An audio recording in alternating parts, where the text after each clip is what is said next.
بن کر خون آنکھوں سے بہا بیمار کا یاد جب آتا ہے منظر شام کے بازار کا۔ ماشاء اللہ لا حول ولا قوة الا باللہ العلی العظیم۔ حسبنا اللہ نعم الوکیل ونعم المولا ونعم النصیر۔ الحمد للہ رب العالمین والصلاة والسلام على سید الانبیاء والمرسلین وخاتم النبیین سیدنا ومولانا ابی القاسم محمد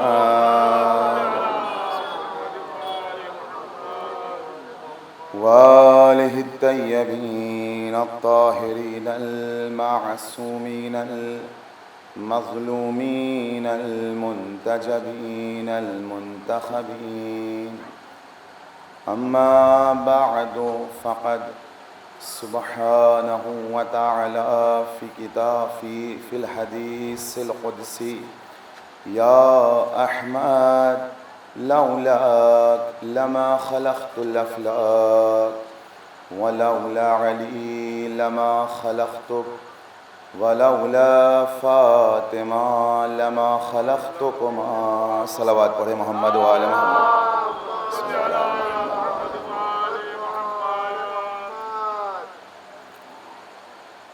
حدیث قدسی جس کی قرأت کی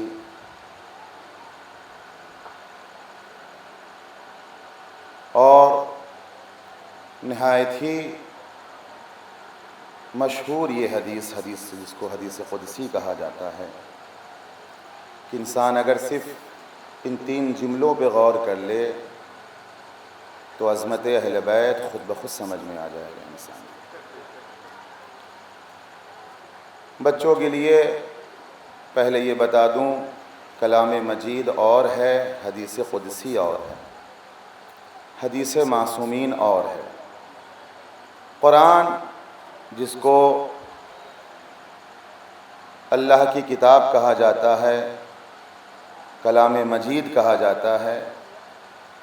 قرآن وہ کتاب ہے کہ جس کے الفاظ بھی پروردگار کے ہیں اور معنی اور مفاہیم بھی پروردگار کے ہیں۔ جتنے لوگ ہیں انہی کی توجہات اگر مل گئی تو جتنی دیر تک گفتگو ہوگی انشاءاللہ کوشش کروں گا، چونکہ دامن وقت میں گنجائش بھی نہیں ہے اور حالات آپ کے پیش نظر ہیں، اسی میں کوشش کروں گا کہ انشاءاللہ گفتگو کم ہو مگر مفید ہو۔ قرآن اللہ کی وہ کتاب ہے کہ جس کے الفاظ اور معنی اور مفاہیم سب پروردگار کے ہوتے ہیں۔ حدیث قدسی اسے کہا جاتا ہے کہ معنی اور مفہوم تو پروردگار کے ہوتے ہیں مگر الفاظ پیغمبر کے ہوتے ہیں، اور حدیث معصومین کے الفاظ اور معنی سب معصومین کے ہوتے ہیں۔ میں نے نہ قرآن کی آیت کی تلاوت کی نہ حدیث معصومین کا ذکر کیا ہے۔ حدیث قدسی کے الفاظ پیغمبر کے ہیں مگر معنی اور مفاہیم پروردگار کے ہیں۔ توجہ کیجئے گا، یا احمد لولاک لما خلقت الافلاک۔ اے احمد، اے محمد، اے میرے حبیب، اگر آپ نہ ہوتے یا آپ کو خلق کرنا مقصد نہ ہوتا تو میں کائنات کو خلق نہ کرتا۔ وَلَوْلَا عَلِي لَمَا خَلَقْتُكَ، اور اگر علی نہ ہوتے تو میں آپ کو خلق نہ کرتا۔ وَلَوْلَا فَاطِمَةَ لَمَا خَلَقْتُكُمَا، اور اگر فاطمہ نہ ہوتی تو میں تم دونوں کو خلق نہ کرتا۔ آپ بیدار ہو گئے، آپ نے بیداری کا ثبوت دے دیا۔ مل جل کر محمد و آل محمد پر صلوات پڑھ دیں۔ اللہم صلی علی محمد و آل محمد۔ توجہ کیجئے گا، اے احمد، یا احمد لولاک لما خلقت الافلاک، اگر آپ کو خلق کرنا مقصد نہ ہوتا تو میں کائنات کو خلق نہ کرتا۔ تو اس کا مطلب یہ ہے کہ کائنات صدقہ ہے محمد مصطفیٰ کا۔ لیکن جو بات کہنے جا رہا ہوں، توجہ شرط ہے، اگر یہ حدیث قدسی فضیلت کے رخ سے دیکھا جائے اور کوئی یہ کہے کہ یہ حدیث فضیلت کو بیان کر رہی ہے، تو پہلا ٹکڑا تو حل ہو جائے گا، اس کے بعد والا جو ٹکڑا ہے اس میں مسئلہ پیدا ہو جائے گا۔ اگر ہم نے فضیلت کو مان لیا تو چلیے اچھی بات ہے، آئیے یہ پہلا ترجمہ کرتے ہیں فضیلت کو پیش نظر رکھتے ہوئے۔ یا احمد لولاک لما خلقت الافلاک، اے احمد اگر آپ نہ ہوتے تو میں کائنات کو خلق نہ کرتا۔ یقیناً کائنات صدقہ ہے، پیغمبر افضل ہیں اور کائنات مفضول ہے۔ اگر فضیلت کو مد نظر رکھ کر کوئی انسان اس حدیث کو سمجھنا چاہے تو پھر بعد والے جملے میں مسئلہ پیدا ہو جائے گا۔ پہلا جملہ تو حل ہے، یقیناً پیغمبر افضل ہیں اور کائنات جو ہے وہ مفضول ہے، لیکن اس کے بعد اگر پھر فضیلت کو پیش نظر رکھ کر دوسرا والا جب ترجمہ کیجئے فضیلت کے حوالے سے تو بہت بڑا مسئلہ سامنے آ جائے گا۔ وَلَوْلَا عَلِي لَمَا خَلَقْتُ، اگر علی نہ ہوتے تو میں آپ کو خلق نہ کرتا۔ تو اب کسی میں ہمت ہے کہ یہ کہے کہ نعوذ باللہ علی پیغمبر سے افضل ہیں؟ ہمارا عقیدہ بھی نہیں ہے، اس لیے کہ ہمارا عقیدہ یہی ہے کہ اللہ کے بعد جو سب سے بڑی ذات ہے وہ محمد مصطفیٰ صلی اللہ علیہ وآلہ وسلم۔ یا علی اللہم صلی علی محمد و آل محمد۔ اگر فضیلت کو پیش نظر رکھ کر انسان اب دوسرے والے جملے کا ترجمہ کرے اور فضیلت کو پیش کرنا چاہے تو بہت بڑا مسئلہ سامنے ہے۔ اسی طریقے سے تیسرا والا جملہ بھی ہے، توجہ کیجئے گا میرے عزیزو، ادھر متوجہ رہیں۔ وَلَوْلَا فَاطِمَةَ لَمَا خَلَقْتُكُمَا، اگر فاطمہ نہ ہوتی تو میں تم دونوں کو خلق نہ کرتا۔ تو کیا پیغمبر نعوذ باللہ مفضول ہیں اور جناب فاطمہ زہرا باپ سے افضل ہے؟ نہیں، یہ بھی ہمارا عقیدہ نہیں ہے۔ اللہ کے بعد سب سے بڑی ذات ہے پیغمبر کی۔ تو اب یہ حدیث جب فضیلت کو نہیں بیان کر رہی ہے تو بیان کیا کر رہی ہے؟ جہاں حدیث قدسی میں خالق کائنات یہ کہہ رہا ہے یا احمد لولاک لما خلقت الافلاک ولولا علی لما خلقتک ولولا فاطمہ لما خلقتکما، اے احمد اگر آپ نہ ہوتے تو میں کائنات کو خلق نہ کرتا۔ توجہ شرط ہے، علی نہ ہوتے تو میں آپ کو خلق نہ کرتا اور فاطمہ نہ ہوتی تو میں تم دونوں کو خلق نہ کرتا۔ تو اگر یہ حدیث فضیلت نہیں بتا رہی ہے تو پھر بتا کیا رہی ہے؟ کہا یہ حدیث فضیلت نہیں بلکہ ضرورت بتا رہی ہے۔ یہ حدیث فضیلت نہیں بلکہ ضرورت بتا رہی ہے۔ اب اگر ضرورت کو پیش نظر رکھا جائے تو اب ترجمہ کرنا آسان ہوگا۔ کائنات کی ضرورت کو محمد مصطفیٰ کہتے ہیں، محمد مصطفیٰ کی ضرورت کو علی مرتضیٰ کہتے ہیں، ان دونوں کی ضرورت کو فاطمہ زہرا کہتے ہیں۔ صلوات پڑھے محمد و آل محمد پر۔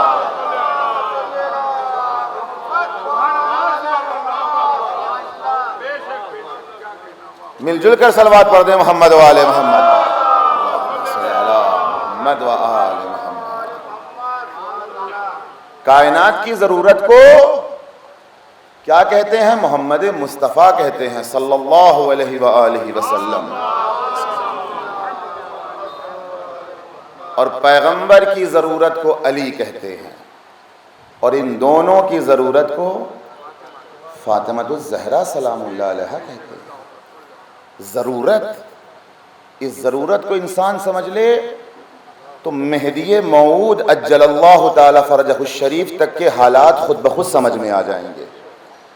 ان میں سے ہر ایک دوسرے کی ضرورت ہے، ہر ایک دوسرے کی ضرورت ہے۔ اگر آج کوئی ہادی پردہ غیب میں ہے تو اس کا مطلب یہ ہے کہ کہ یہ بقیہ ائمہ معصومین کی ضرورت ہے، تبھی خدا نے پردہ غیب میں رکھا ہے۔ البتہ یہ غیب کا پردہ جو کہا جاتا ہے، در حقیقت پردہ تو ہماری آنکھوں پر ہے۔ جی اگر یہاں ایک پردہ حائل کر دیا جائے، اب چونکہ بات آ گئی درمیان میں تو بچوں کو سمجھانے کے لیے اگر ایک پردہ یہاں بیچ میں حائل کر دیا جائے تو انصاف سے بتائیے کیا میں آپ کو دیکھ پاؤں گا؟ نہیں، اور آپ بھی مجھے نہیں دیکھ پائیں گے۔ تو اگر پردہ درمیان میں ہے تو نہ آپ مجھے دیکھ پائیں گے نہ میں آپ کو دیکھ پاؤں گا۔ لیکن اگر کوئی ایسا پردہ ہے کہ وہ دنیا کو دیکھ رہا ہے مگر دنیا اسے نہیں دیکھ پا رہی، تو اس کا مطلب یہ کہ پردہ ہماری آنکھوں پر ہے، وہ ہماری ہر فکر سے ہر عمل سے آگاہ ہے۔ تو ہر ایک دوسرے کی ضرورت ہے۔ اگر ضرورت کو انسان محسوس کر لے تو مسئلہ خود بخود حل ہو جائے گا۔ کائنات کی ضرورت ہے پیغمبر اکرم، پیغمبر اکرم کی ضرورت ہے علی مرتضیٰ۔ اگر علی نہ ہوتے تو نور محمدی کو بتاتا کون؟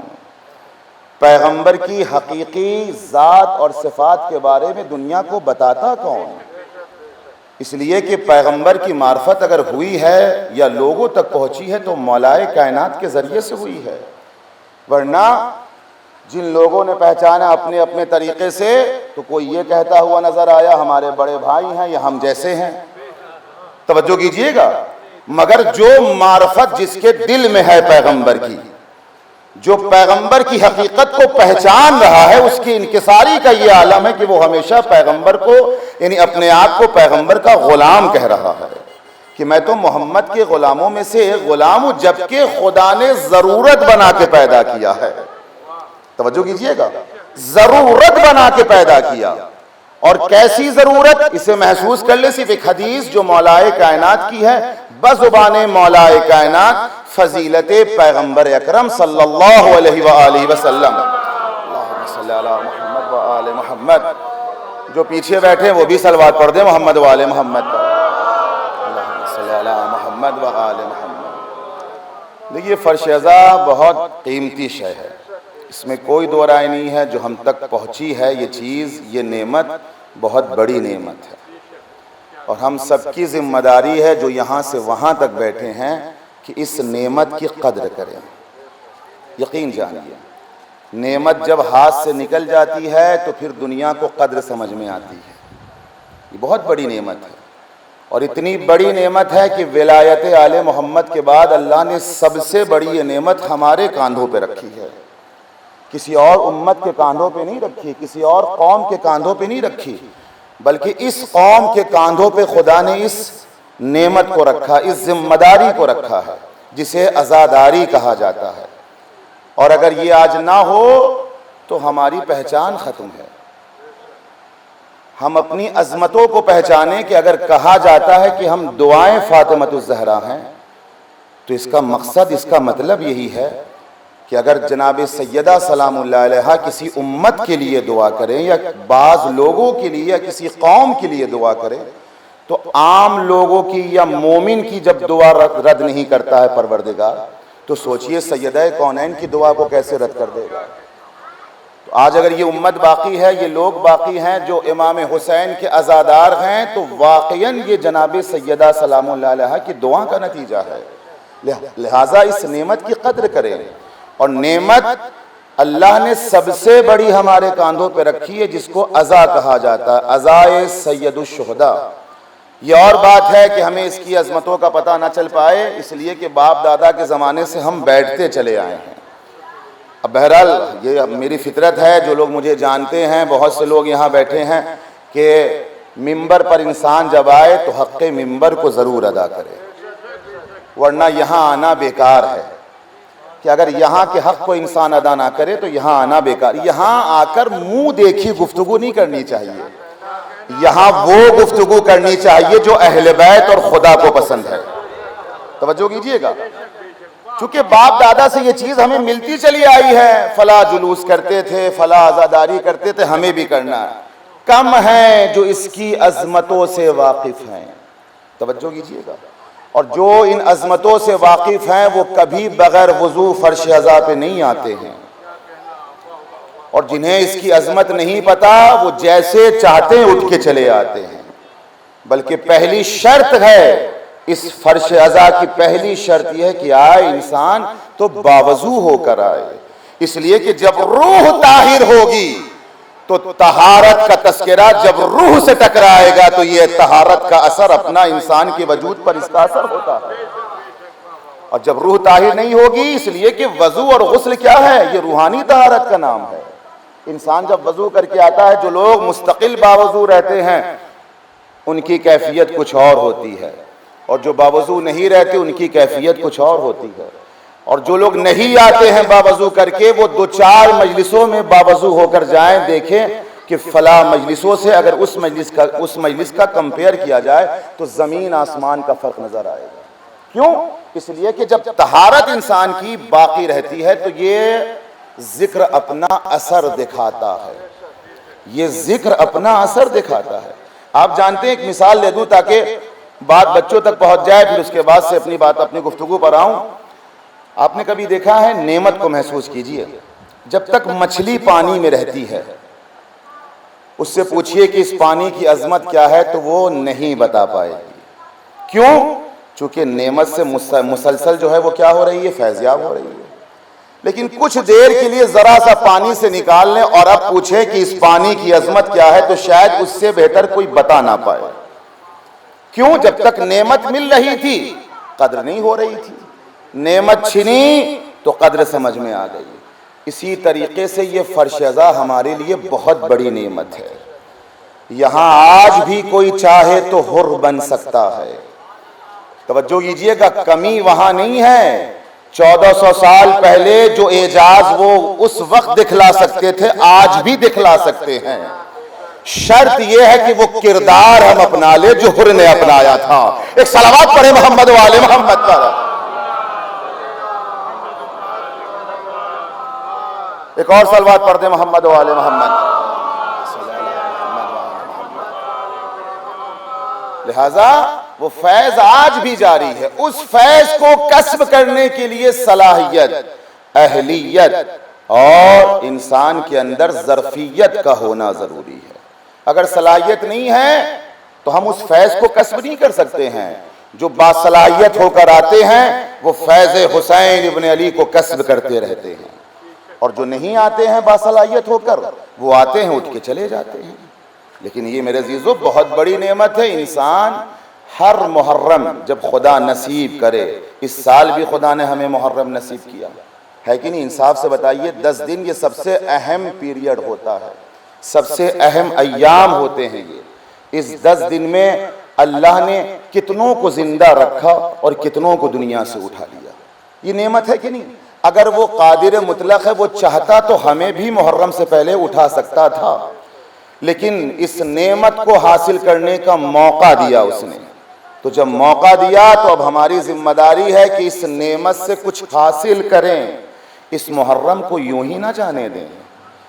ہر سال کم سے کم امام حسین کا سچا عزادار وہی ہے جو ہر سال اگر خدا محرم نصیب کرا رہا ہے تو کم سے کم ایک صفت حسینی اپنے اندر انسان اتارے، حسین ابن علی کی ایک صفت کو اپنے اندر اتارے۔ مثلا حسین ابن علی بہت کریم تھے، تو یہ کرم کا جذبہ ہمارے اندر بھی تو ہونا چاہیے۔ ہمارا مولا کبھی جھوٹ نہیں بولتا تھا، تو ہم بھی فرش عزا پہ آئیں تو کم سے کم یہ ساری خراب صفتوں کو دور رکھ کر آئیں، اس لیے کہ اب ہم وہاں جا رہے ہیں جہاں حسین ابن علی کے ساتھ بیٹھنا ہے اور اپنے مولا سے قربت کو حاصل کرنا ہے۔ تو آج یہ فرش عزا جو اس کا اثر ہونا چاہیے، یہ اثر کیوں نہیں ہو رہا ہے؟ جوانوں کو دیکھیے تو باہر نظر آئیں گے، کیوں؟ ہر جگہ کی یہی حالت ہے۔ میں تو یہ بہرحال اس محلے میں پہلی بار آیا ہوں، لکھنؤ میں نہیں، اس محلے میں پہلی بار آیا ہوں، لیکن کیا ہے؟ معرفت نہیں ہے۔ معرفت ہو جائے تو جہاں فرش عزا بچھا دیا جاتا ہے، اب چونکہ بہرحال گفتگو ایسی آ گئی ہے کہ دو چار جملہ بغیر کہے آگے نہیں بڑھوں گا۔ جہاں یہ فرش عزا بچھا دیا جاتا ہے تو روایت بتاتی ہے معصوم فرشتہ خدا سے اجازت لیتا ہے، جبکہ وہ خود عبادتوں میں مصروف ہیں۔ مگر اس کے باوجود بھی خدا سے اذن لیتا ہے، اجازت لیتا، پروردگارہ اجازت ہے کہ میں زمین پر وہاں جا کر بیٹھوں جہاں حسین ابن علی کے نام پہ فرشدہ بچھائی گئی ہے۔ یہ کیا ہے؟ یہ عظمت ہے، یہ معرفت ہے میرے عزیزو، یہ معرفت ہے۔ جن کے پاس معرفت نہیں ہے ان کی صورتحال میں آپ کو بتاؤں، دولت آ جاتی ہے، پیسہ آ جاتا ہے تو لوگ یہ بھول جاتے ہیں کہ کوئی حسین سے بڑا بھی اس دنیا میں، اس کائنات میں ہے۔ مجھے آپ بتائیں، جبکہ حکم یہ ہے میرے عزیزو، روایات پڑھیں، علماء کے اقوال پڑھیں تو معلوم ہوگا کہ انسان خود باوضو ہو کر اپنے ہاتھوں سے جناب سیدہ سلام اللہ علیہا کے لیے فرش ازا بچھائے۔ لیکن ہمارے آج کل سسٹم کیا چلا ہوا ہے کہ ہم گھر کے نوکروں کو حکم دے دیتے ہیں۔ یہ بی معرفتی، یہ خدا کی قسم بی معرفتی ہے۔ میک پہ ہم دنیا کو دعوت دیتے ہیں، توجہ شرط ہے، مگر حقیقت اور اصول یہ ہونا چاہیے عزاداری کا کہ اس میک سے نہیں، باوضو ہو کے فرش ازا بچھا کے سب سے پہلے ایک گوشے میں تنہائی میں ہم بیٹھے جو مجلس کو برپا کر رہے ہیں۔ بہت سے لوگ اشرا کرتے ہیں، خمسہ کرتے ہیں، میں خاص کر کے ان کے لیے پیغام دینا چاہ رہا ہوں کہ اس میک پہ مومنین کو دعوت بعد میں دیں، پہلے اپنے ہاتھوں سے فرش ازا بچھائیں اور ایک گوشے میں بیٹھ کر دل سے اپنے زمانے کے امام کو پکاریں، یا صاحب الزمان ادرکنی، مولا میں نے آپ کی جد کے لیے فرش ازا بچھائی ہے، یہ آئے یا نہ آئے فرق نہیں پڑتا، اگر آپ آ گئے تو یہ مجلس ہماری کامیاب ہے۔ کتنے لوگ اس عمل کو انجام دیتے ہیں مجھے آپ بتائیں، کتنے لوگ ہیں کم ہیں، لیکن در حقیقت ازا کا حق یہی ہے کہ پہلے ہم اسے پکارے جو وارث ازا ہے۔ ہم بلائے یا نہ بلائے امام زمانہ ضرور آتے ہیں، لیکن جب ہم اپنے امام کو بلائیں گے تو محبت کا تقاضا ہے، اس سے محبت آشنا ہوتی ہے۔ امام بھی دیکھتے ہیں کہ ہاں فلاں میرا چاہنے والا فرش ازا پہ مجھے دعوت دے رہا ہے، تو یہ کیا ہے؟ جتنی معرفت بڑھتی چلی جاتی ہے ہم اپنے امام سے قریب ہوتے چلے جاتے ہیں، ورنہ آپ جانتے ہیں سب سے سریع السیر راستہ جس کو سپر فاسٹ کہا جائے انگلش میں، سب سے تیز راستہ جو انسان کو اپنے امام تک لے جاتا ہے وہ یہی فرش ازا ہے۔ جو جتنا معرفت کے ساتھ آئے گا وہ اتنا زیادہ زمانے کے امام سے قریب ہوگا، اور جو جتنا معرفت کے بغیر آئے گا وہ فرش ازا پہ آنے کے باوجود بھی اپنے زمانے کے امام سے قریب نہیں ہو سکے گا۔ سب سے سریع السیر راستہ، شاید اور عبادتوں میں اتنی جان اور روح نہ ہو کہ جس کے ذریعے سے ہم فوراً امام زمانہ تک پہنچ جائیں، مگر یہ فرش ازا اتنی بڑی نعمت ہے کہ اگر معرفت کے ساتھ خدا کی قسم ہم یہاں آنا شروع کر دیں تو یہ فرش ازا ہمیں اپنے امام سے قریب کر دے گا۔ ورنہ یوں ہی نہیں کہا ہے، کسی عارف سے پوچھا گیا کہ ہم کیا کریں، کوئی ایسا عمل بتائیں کہ جس کی بنا پر اپنے زمانے کے امام سے قریب ہو جائیں، تو آپ جانتے ہیں اس عارف نے کیا جواب دیا؟ جتنا ہو سکے سید الشہداء پہ گریا کرو، جتنا روگے یہ عمل تمہیں زمانے کے امام سے قریب کرتا چلا جائے گا۔ میرے عزیزو، جتنا، چونکہ آج اگر مہدی موعود امام زمانہ یوسف زہرا عجل اللہ تعالی فرجہ الشریف اللہم صلی علی محمد پردہ غیب میں ہیں تو یہ پیغمبر کی بھی ضرورت ہے، علی کی بھی ضرورت ہے، یہاں تک کہ علی سے لے کے 11ویں امام تک کی ضرورت کو امام زمانہ کہا جاتا ہے۔ اللہم صلی علی محمد و آل محمد۔ لہٰذا یہ وہ امام ہے جو زندہ امام ہے، بظاہر دنیا میں موجود ہے، ورنہ ہمارا ہر امام زندہ ہے، ہم اس کے قائل نہیں، ہمارے اماموں کو موت نہیں آتی ہے جی، بلکہ یہ ظاہری طور پر دنیا سے غیبت اختیار کر لیتے ہیں، پردہ پوش ہو جاتے ہیں، دنیا سے چلے جاتے ہیں، مگر قبر میں رہ کر بھی ہمارے اعمال پہ نگاہ رکھتے ہیں۔ جی میرے عزیزو، کیا کیا جائے؟ عارف نے یہی جواب دیا، جتنا ہو سکے سید الشہداء پہ رو، گریہ جتنا امام حسین پر کرو گے یہ عمل تمہیں زمانے کے امام سے قریب کر دے گا، لیکن یہ گریہ بھی ایسا ہو جو واقعاً حسین ابن علی کے لیے ہو۔ آپ جانتے ہیں میرے عزیزو، اب چونکہ پوری جہاں تک گفتگو ہوگی اسی فرشیزہ کے حوالے سے، میں اس ٹاپک کو معذرت کے ساتھ اب اس حدیث کو اس سے آگے میں بات نہیں بڑھا سکتا، چونکہ بہرحال ایک ایسا موضوع درمیان میں آ گیا کہ جس پر آج اگر 2.25 مہینہ بھی ڈسکس کیا جائے، ہر عالم ہر خطیب آئے، تب بھی یہ اس کا حق ادا نہیں ہو پائے گا۔ کیوں؟ چونکہ جو روش ہے، جو طریقہ ہے ہماری ازا کا، وہ بہت الگ ہوتا چلا جا رہا ہے۔ نوحہ بھی آج کل ایسا آ رہا ہے کہ ہم اس کو نوحہ نہیں کہہ سکتے ہیں، حقیقت ہے، جبکہ خود نوحہ، لفظ نوحہ پر انسان اگر غور کر لے تو نوحہ کہتے کسے ہیں؟ جس میں غم ہو، جس میں شدت غم ہو، جس میں انسان اپنے غم کا اظہار کرے۔ میرے عزیزو، آج اگر ہمارا ہر جوان خدا کی قسم اس فرشزہ کی عظمت سے واقف ہو جائے تو پتہ یہ قوم کہاں سے کہاں پہنچ جائے گی۔ ہمارے پاس معرفت نہیں ہے میرے عزیزو، بے معرفتی ہے۔ یہی فرشزہ ہمیں اپنے زمانے کے امام سے قریب کر دے گا۔ صبح ہوتی ہے پھر رات بھی خدا ہمیں نصیب کرتا ہے۔ یہاں سے وہاں تک جتنے بیٹھے ہیں، میں ایک سوال کر رہا ہوں اور انسان اپنے دل سے، اپنے ضمیر سے پوچھے کہ جب صبح ہوتی ہے خدا ایک نئی صبح نصیب دیتا ہے، کتنے لوگ ہیں جو صبح اٹھ کے سب سے پہلا سلام اپنے زمانے کے امام کو کرتے ہیں؟ مجھے بتائیں۔ میں نے کہا نا، جس طریقے سے معرفت کے ساتھ جب انسان اس فرشیزہ پہ تشریف لائے گا تو یہ فرشیزہ امام زمانہ کی معرفت کو بڑھاتا چلا جائے گا، اور جب معرفت بڑھے گی تو کوئی انسان ایسا باقی نہیں رہے گا کہ جب صبح ہو تو پہلی جب آنکھ کھلے تو پہلا سلام اپنے زمانے کے امام کو کرے۔ سلام کیا ہے؟ میں اپنے جوانوں، اپنے یوتھ سے پوچھتا ہوں، ماں باپ کو سلام کیا جاتا ہے کہ نہیں؟ علماء کو سلام کیا جاتا ہے کہ نہیں؟ گھر کے بزرگوں کو سلام کیا جاتا ہے کہ نہیں؟ کیوں کیا جاتا ہے؟ تاکہ یہ بزرگ ہیں، جب یہ سلامتی کی دعا دیں گے تو میرا پورا دن اچھا گزرے گا۔ توجہ کیجئے گا، ایک عام مومن میں یہ اثر پایا جاتا ہے کہ اگر وہ سلام کا جواب دے دے اور اس کی دعا لگ جائے تو اس دن میں جو بلائیں نازل ہونے والی اس دعا کے اثر میں وہ بلا ختم ہو جائے گی۔ اور اگر جسے امام زمانہ دعا دے دے، مجھے آپ بتائیں، اسی لیے تو ہمارے علماء نے تاکید محمد آغائے محمد تقی بہجت صاحب خاص کر کے فرماتے ہیں کہ جب صبح ہو تو پہلا سلام امام زمانہ کو کرو، رات میں سونے جاؤ بستر پر تو آخری سلام اپنے امام کو کرو۔ پتہ نہیں کب دوبارہ آنکھ کھل پائے کہ نہ کھل پائے، مگر اگر اسی اثنا میں تمہاری موت ہو جائے کہ تم نے آخری سلام اپنے امام کو کیا ہے تو سوچو وہ زندگی اور وہ موت، اس کا عالم کیا ہوگا۔ جبکہ ہمارا بچہ جانتا ہے کہ سلام کرنا مستحب ہے اور جواب سلام واجب ہے۔ عام انسان، مجھ جیسا انسان، توجہ شرط ہے، ایک واجب کو ترک نہیں کرتا، کوشش کرتا ہے واجب نہ چھوٹے۔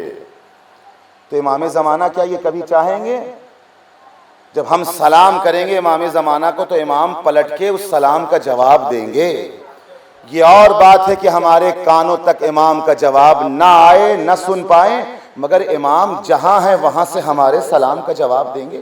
اور مجھے انصاف سے بتائیے، اگر زمانے کا امام جواب سلام دے دے تو کیا دن میں کوئی بلائیں نازل ہو سکتی ہیں؟ معرفت نہیں ہمارے پاس، خدا کی قسم ہم اپنے زمانے کے امام سے بہت دور ہیں۔ ہم کیا گفتگو کریں؟ اگر انسان جب منبر پر آئے، بلکہ 24 گھنٹہ انسان اگر دوسروں سے بھی گفتگو کرے اور اپنے امام کے بارے میں گفتگو کرے، تب بھی وہ اس محبت کا حق ادا نہیں کر سکتا ہے۔ کیوں؟ چونکہ وہ امام ہم سے ایک لمحے کے لیے غافل نہیں ہوتا ہے۔ وہ خود فرما رہا ہے امام جو پردہ غیب میں ہے کہ ایک لمحے کے لیے اگر میں اپنی نگاہوں کو ہٹا لوں تو یہ دشمن تمہیں نوچ ڈالے۔ اس کا مطلب یہ ہے کہ وہ ایک لمحے کے لیے ہم سے غافل نہیں ہے۔ اور ہم تو یہ صرف محبت کا جھوٹا دعویٰ کرتے ہیں کہ 24 گھنٹہ گزر جاتا ہے، ہمیں اپنے ماں باپ یاد رہتے ہیں، بچے یاد رہتے ہیں، بیوی یاد رہتی ہے، دوست احباب اعزاء و اقربا یاد رہتے ہیں، مگر کتنے ایسے ہیں کہ 24 گھنٹہ گزر جاتا ہے مگر نہیں یاد آ پاتا تو زمانے کا امام۔ یہ لمحے فکر ہے کہ نہیں؟ اور اگر آج نہیں یہ چیز ہو پا رہی ہے تو اس کا مطلب یہ ہے کہ ہم اس عزائے حسینی پہ معرفت کے ساتھ نہیں آ رہے ہیں، ورنہ خدا کی قسم ہماری فکر کی پرواز وہاں تک پہنچ جائے گی جہاں عام بشریت نہیں پہنچ سکتی ہے۔ یہ عزا کہ جہاں امام زمانہ بھی آتے ہیں جناب فاطمہ زہرا پیغمبر اسلام، اور آپ جانتے ہیں نا جس کی شہادت کی تاریخ آج گزری ہے، وہ امام بھی آتا ہے اور کہاں آ کے بیٹھتا ہے؟ جہاں ہم اور آپ جو دروازہ ہوتا ہے نا وہاں وہ استقبال کے لیے کھڑا رہتا ہے۔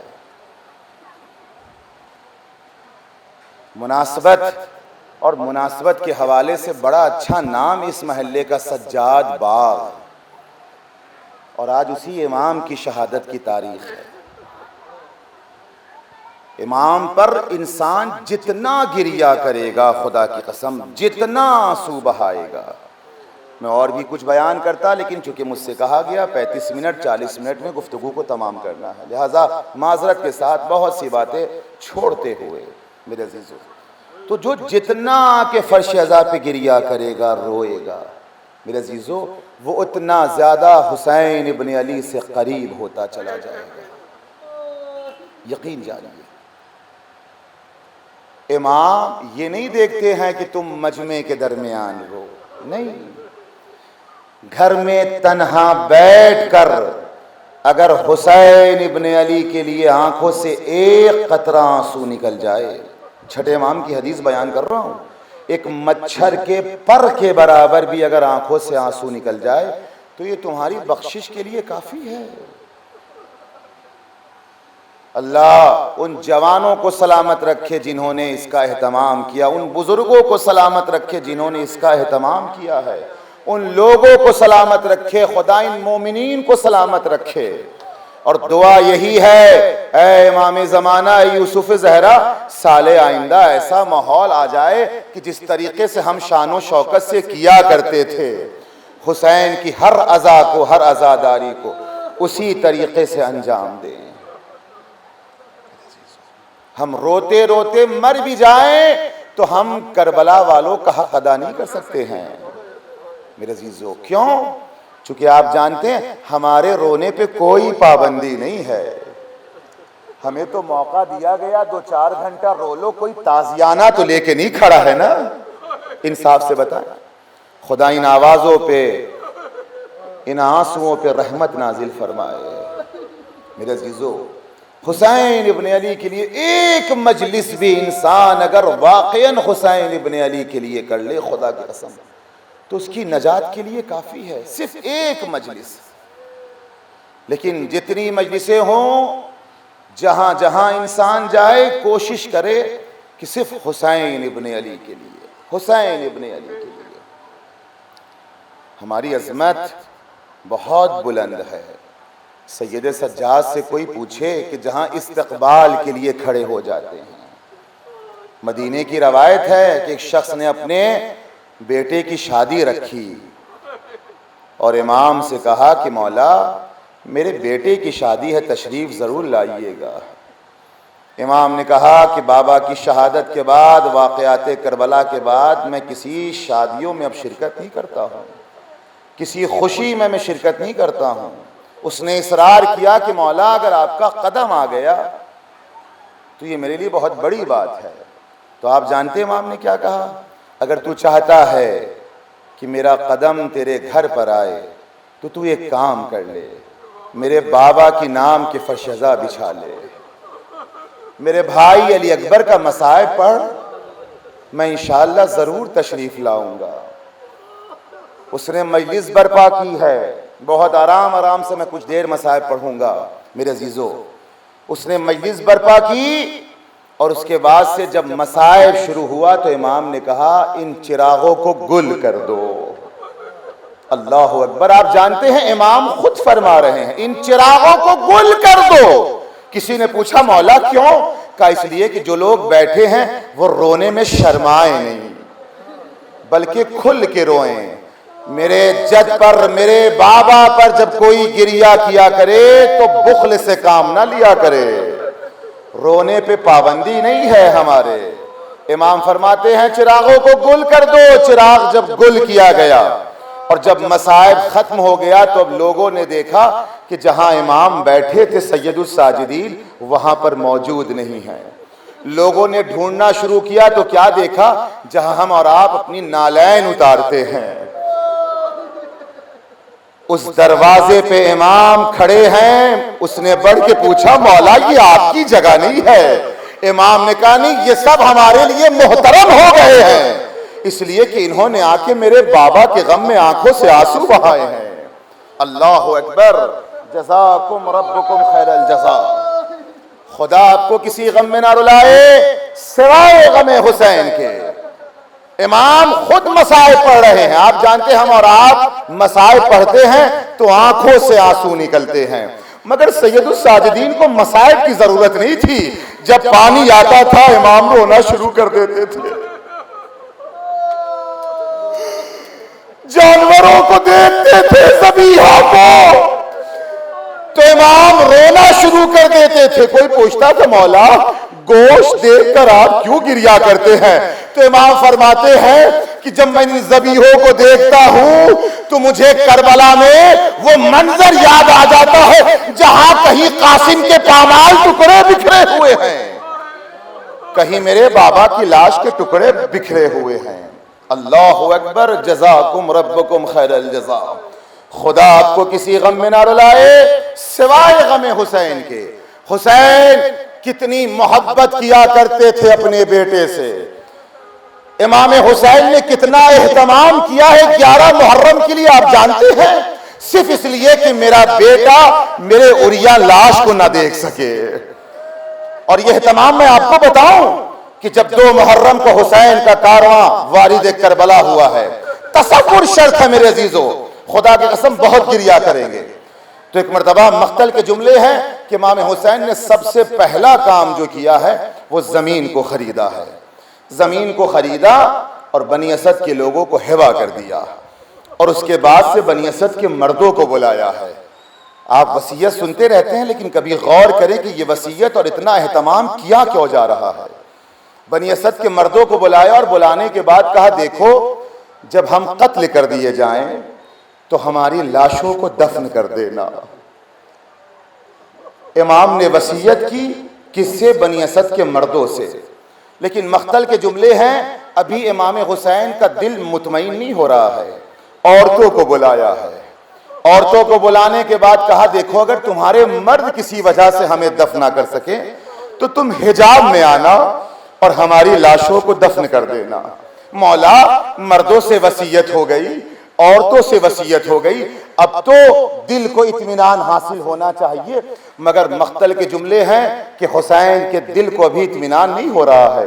ایک مرتبہ مقتل نے پھر ایک جملہ لکھا، بنی اسد کے بچوں کو بلایا ہے. اور بنی اسد کے بچوں کو بلانے کے بعد کہا اب وصیت کے جملے بدل گئے. اب حسین نے کیا کہا؟ دیکھو اگر کسی وجہ سے تمہارے ماں باپ ہمیں دفن نہ کر سکے تو تم کھیلتے کھیلتے آنا اور ایک ایک مٹھی خاک ہماری لاش پہ ڈال دینا. میں کہوں گا اے امام حسین یہ اتنا اہتمام کیوں کیا جا رہا ہے؟ عجب نہیں حسین آواز دے یہ اہتمام میں اپنے لیے نہیں بلکہ اپنے بیٹے سید سجاد کے لیے کر رہا ہوں. میں نہیں چاہتا 11 محرم جب آئے تو میرا بیٹا میری عریاں لاش کو دیکھے. اللہ اکبر. جزاکم ربکم خیر الجزا. خدا آپ کو کسی غم میں نہ رلائے سوائے غم حسین کے. اللہ اکبر. مگر امام حسین نے اتنا اہتمام کیا مگر وہ حسین کا اہتمام پورا نہ ہو سکا. آپ جانتے ہیں نا 11 محرم جب آئی ہے، گلے میں خاردار توق، ہاتھوں میں ہتھکڑی، پاؤں میں بیڑی. ہم سنتے سنتے عادی ہو گئے ہیں لیکن کوئی جناب سکینہ سے پوچھے، کوئی زینب کبریٰ سے پوچھے، اللہ اکبر کہ کس طریقے سے ایک پھوپھی نے بھتیجے کی اس کیفیت کو دیکھا، اور ایک دن نہیں، کربلا سے کوفہ، کوفہ سے شام۔ آپ جانتے ہیں میرے عزیزوں کہ امام حسین نے جو اہتمام کیا وہ اہتمام پورا نہیں ہو پایا۔ 11 محرم آئی اور جب حکم دیا گیا کہ یہ کارواں جس کو اسیر کیا گیا ہے، اس قیدی کو جس کے گلے میں خاردار توق ہے، پاؤں میں بیڑیا ہے، ہاتھوں میں زنجیر، کہاں سے گزارا جائے؟ ادھر سے گزارا جائے جہاں حسین کا لاشا پڑا ہے۔ آپ سوچے اللہ نہ کرے خدا کسی بیٹے کو یہ دن دکھائے کہ بیٹے کے نگاہوں کے سامنے اس کے باپ کا لاشا پڑا ہو، اور لاشا بھی ایسا کہ جسم پہ سر نہیں ہے، جسم پہ لباس نہیں ہے۔ اور سید سجاد نے جب دیکھا تو آپ جانتے مقتل کے جملے، ایک رنگ آتا تھا ایک رنگ جاتا تھا۔ جناب زینب کبریٰ اولیاء مقام اس مزاج کو پہچان گئی، جناب زینب کبریٰ پہچان گئی، سمجھ گئی کہیں ایسا نہ ہو اس عالم غربت میں میرا بھتیجا بھی ہمارا ساتھ چھوڑ دے۔ اب زینب نے وہ کام کیا جو ایک خاتون کے لیے بڑا مشکل تھا۔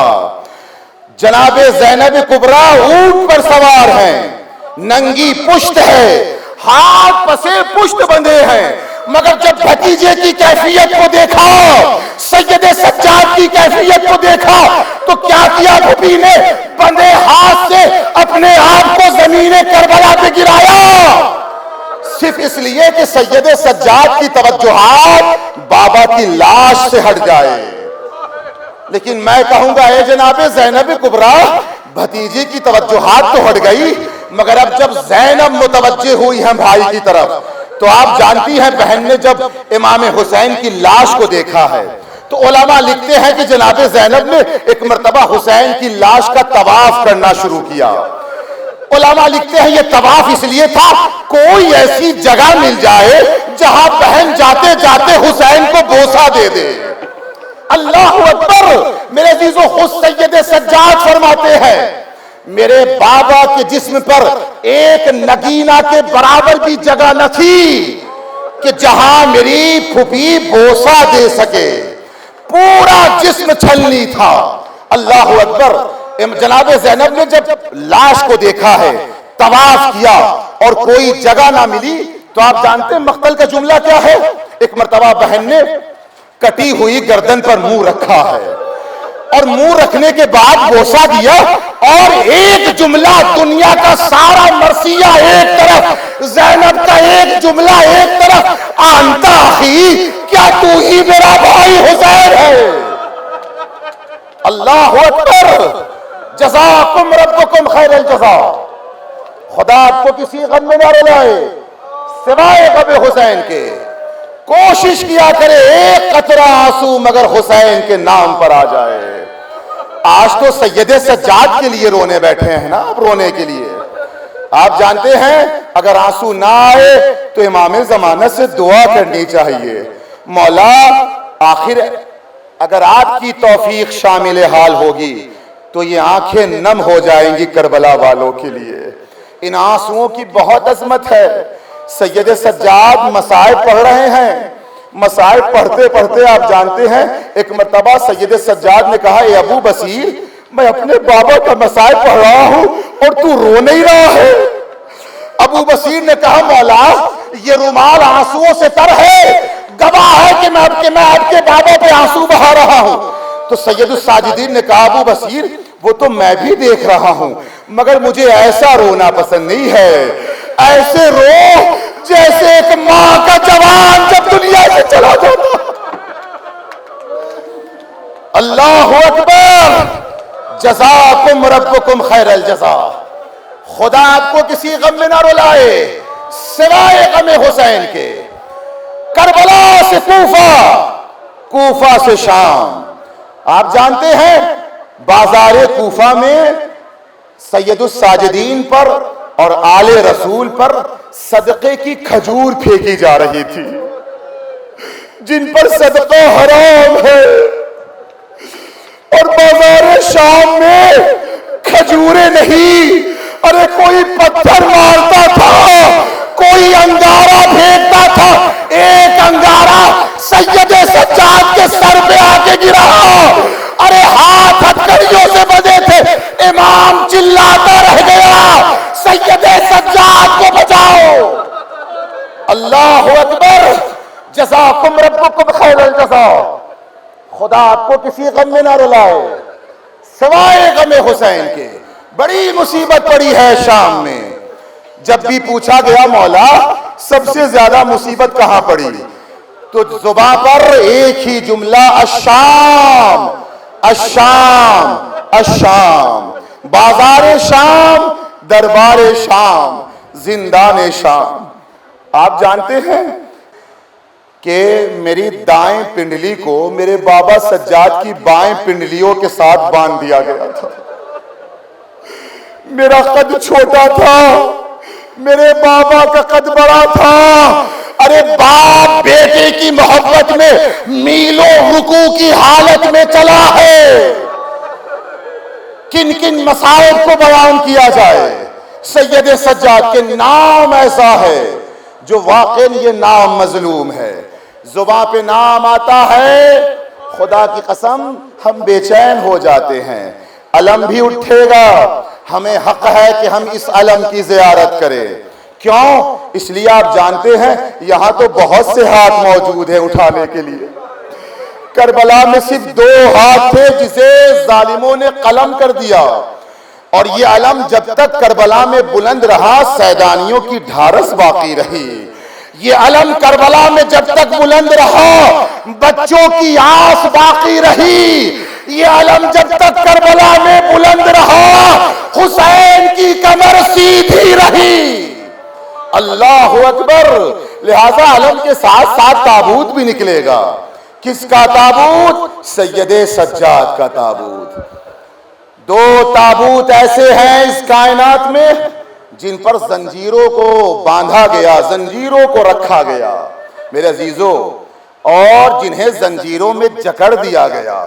ایک 7ویں امام کا تابوت کہ قید خانہ اگر دیکھا جائے تو خدا کی قسم اس امام کی بھی پوری زندگی قید خانے میں گزر گئی. اور ایک 4تھے امام کی زندگی کو دیکھا جائے تو خدا کی قسم اس طریقے سے لاغر ناتواں ہو گئے تھے کہ مرنے کے بعد, شہادت کے بعد بھی یہ زخم کبھی ختم نہیں ہوا ہے. روایت کے جملے انشاءاللہ بہت گریا کریں گے. جب رہائی نصیب ہوئی اور یہ جب کارواں مدینے آیا ہے اور بشیر نے جا کے آواز دی ہے کہ حسین کا کارواں آ گیا, تو روایت بتاتی ہے کہ محمد حنفیہ جو چچا ہیں, کس کے چچا ہیں؟ سید الساجدین کے. انہوں نے ادھورا اعلان سنا تھا جو روایت بتاتی ہے کہ میرا بھائی کا کارواں آ گیا. ایک مرتبہ گھوڑے پہ سوار تیزی سے وہاں اپنے آپ کو پہنچایا جہاں یہ کارواں مدینے کے پاس رکا ہوا تھا. مظلومیت سنے سید سجاد کی, اور آنے کے بعد ایک مرتبہ دیکھا کہ محملیں ہیں, کچھ بیویاں ہیں, اور ایک ضعیف انسان ہے جس کی داڑھی کے بال سفید ہو چکے ہیں, سر کے بال سفید ہو چکے ہیں, ریش مبارک سفید ہے. ایک مرتبہ محمد حنفیہ قریب آئے اور آنے کے بعد کہتے ہیں اے شخص یہ بتاؤ کہ حسین کا کارواں کہاں ہے؟ امام نے کہا یہی حسین کا کارواں ہے. کہا میرا بھائی کہاں؟ کہا وہ مارے گئے کربلا میں. کہا عباس کہاں؟ کہا وہ بھی مارے گئے. کہا اچھا یہ بتا دو جب سب مارے گئے تو یہ بتا دو علی اور زہرا کی بیٹیاں کہاں ہیں؟ تو اشارہ کیا ان عماریوں کے اندر ہے. اور بار بار سید سجاد چچا کہہ کے خطاب کر رہے تھے مگر جناب محمد حنفیہ پہچان نہ سکے. ایک مرتبہ محمد حنفیہ کہتے ہیں یہ بتاؤ تم کون ہو جو بار بار مجھے چچا کہہ رہے ہو؟ ایک مرتبہ سید سجاد نے کہا اے چچا نہ پہچانا, میں سید الساجدین. محمد حنفیہ پڑھے کلیجے سے لگایا. سید سجاد نے روکا اے چچا کلیجہ زخمی ہے, ہتھکڑیاں بیڑیاں. اللہ اکبر. جزاکم ربکم خیر الجزا. خدا آپ کو کسی غم میں نہ رلائے سوائے غم حسین کے. بس 2-4 جملے میں لسٹ تمام ہے میرے عزیزو. 2-3 جنازے ایسے ہیں کہ اگر تاریخ پڑھیں تو معلوم ہوگا غسل دینے والے بھی غسل کو روک کر رونے لگے ہیں۔ ایک جناب فاطمہ زہرا کا جنازہ، علی غسل دیتے دیتے رونے لگے۔ جو خود علی یہ کہہ کے جا رہے ہیں بچوں سے کہنا کہ آواز گریہ بلند نہ ہو پائے، اور علی خود رونا شروع کر دیتے ہیں۔ دوسرا جنازہ جناب سکینہ کا، جس بچی کی، جس بیوی کی شہادت کی تاریخ بھی قریب ہے، 10 صفر، کہ جب جناب زینب کبریٰ نے چاہا کہ بچی کو غسل دے تو جناب زینب رونے لگی ہیں، چلا چلا کے رونے لگی ہیں میرے عزیزو، اس لیے کہ کرتا جسم سے الگ نہیں ہو رہا تھا۔ اللہ اکبر۔ اور تیسرا جنازہ سید سجاد کا، کہ جب محمد باقر غسل دینے کے لیے آگے بڑھے ہیں اور ایک مرتبہ چاہا کہ غسل دے تو ایک مرتبہ 5واں امام ہمارا چیخ مار کر رونے لگا۔ کسی نے پوچھا مولا کیوں رو رہے ہیں؟ امام نے جواب دیا، ارے 35 سال گزر جانے کے بعد آج بھی گلے کا زخم، اللہ اکبر، ہتھکڑیوں کا زخم، بیڑیوں کا زخم تازہ تھا۔ اللہ اکبر۔ ایسی مصیبت سید سجاد پہ پڑی ہے میرے عزیزو۔ یہ پہلا جنازہ ہے جسے اٹھایا جا رہا ہے اور عزت و احترام سے اٹھایا جا رہا ہے، لیکن شاید بس 2 جملے مجلس تمام ہے، لیکن شاید روح سید سجاد شرمندہ ہوگی۔ کس سے؟ اپنے بابا سے۔ اے بابا سید سجاد کو معاف کرنا، اے بابا تمہارا جنازہ کربلا میں نہ اٹھ سکا مگر بیٹے کا جنازہ مدینے میں اٹھایا جا رہا ہے۔ مگر میں ایک سوال اور کروں گا، میں استمام کر رہا ہوں، اے امام حسین علیہ السلام یقیناً بہت مظلوم ہے مگر آج عالی شان روضہ تو بنا ہے، ارے زائر زیارت کو جا رہے ہیں۔ ہائے سید سجاد کہ جس کے مزار کو گرا دیا گیا، دن کی دھوپ قبر میں پڑتی ہے، رات کی اوس۔ ہائے سید سجاد، نہ زائر زیارت کر سکتے ہیں نہ امام کی قبر پہ جا سکتے ہیں۔ ماتم حسین۔